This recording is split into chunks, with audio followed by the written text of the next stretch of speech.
At the end of the day, probably the most important thing when people are overly fat, so we're talking like for guys, anything above 25, 26%. For women, somewhere around like that 34, 35% and up, get them to do a lot of aerobic conditioning initially, because that's your biggest bang for your buck.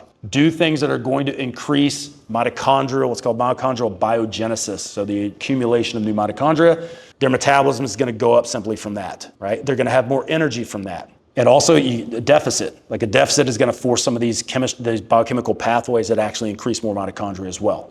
Okay.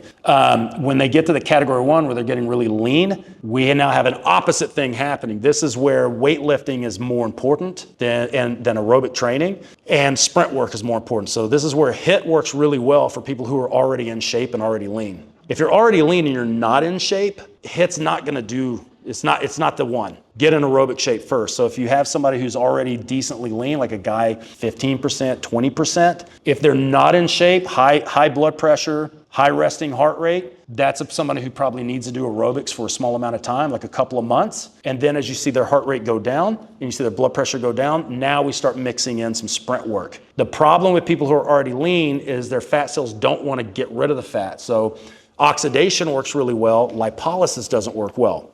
Well, how do we stimulate lipolysis? Remember hormone-sensitive lipase? What's the hormones, the grouping of hormones that stimulate that? Adrenaline and noradrenaline. So what's a really good way of getting adrenaline pumped up? Have coffee and meth. Well, running really fast, lifting really hard, really heavy. There's some type of sympathetically dominant activity that makes your brain think you're in danger. At the end of the day, do you think that primal part of your brain that runs your sympathetic system, do you think it understands why you're running sprints? What does it assume is happening? I'm being chased. There's only one reason why my flesh suit would be expending this much energy for no reason. I must be being chased by a lion.